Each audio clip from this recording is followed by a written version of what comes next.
Here are your Court News Ohio top stories in 5 minutes. The Ohio Supreme Court is proposing amendments to the Rules of Practice and Procedure to specifically address search warrants for tracking devices.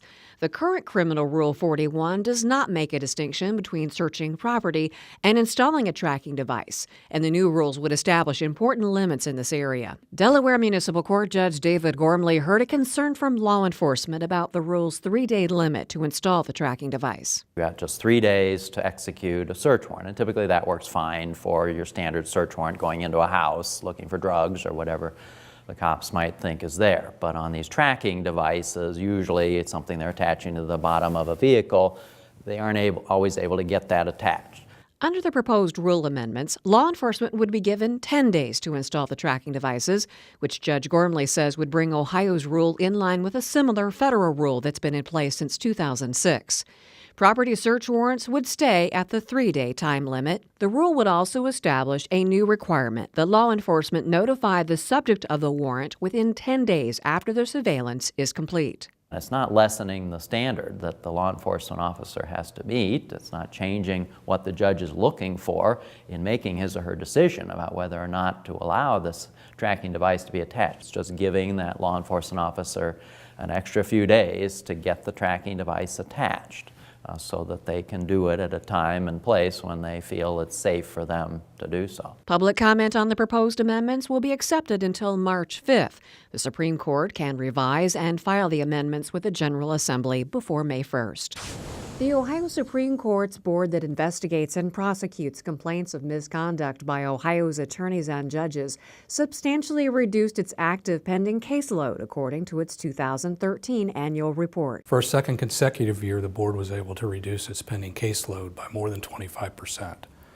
That's due in large part to the work of the volunteer commissioners in getting cases scheduled, getting reports written, and getting those sent to the board for consideration. According to the Board of Commissioners on Grievances and Discipline's annual report, 82 matters were filed with or referred to the board, while it completed 89 cases and placed another 13 cases on inactive status. The 3 commissioner hearing panels conducted 56 hearings throughout the year, which the commissioners then reviewed and made recommendations to the Supreme Court. The board ended 2013 with 50 active cases pending. The Board of Commissioners on Grievances and Discipline has 28 volunteer commissioners from the legal community and the public and is appointed by the Supreme Court. In addition to investigating complaints, the board also issues ethics advisory opinions and makes educational programs on ethics available to Ohio's more than 40,000 lawyers and judges. This year will mark the 9th anniversary of the tragic loss of 23 members of the Ohio-based Lima Company 3rd Battalion, 25th Regiment, who died in service to their country while deployed in Iraq. The Lima Company Memorial, The Eyes of Freedom, was created in memory of the fallen Marines and a Navy corpsman. Traveling the state and the country, the memorial was recently on display in the Ohio State House Rotunda. It's therapeutic for people like myself to come here. Gerald Norris was a member of Lima Company and is now a security officer for the Supreme Court of Ohio. At first, it was a very difficult thing to come here, and because it's so lifelike. I see these men, and it just brings all the emotions back. But now it's easier. Now I can actually look at the men here, and it brings back memories, good memories. The first painting that draws Norris in is that of his high school classmate and close friend, Andre Williams. He's always joking around, always had a big smile, a really big smile. It's funny because in this painting he doesn't. It's one of the few times, because he was one of those guys that just no matter how bad it wasn't that bad.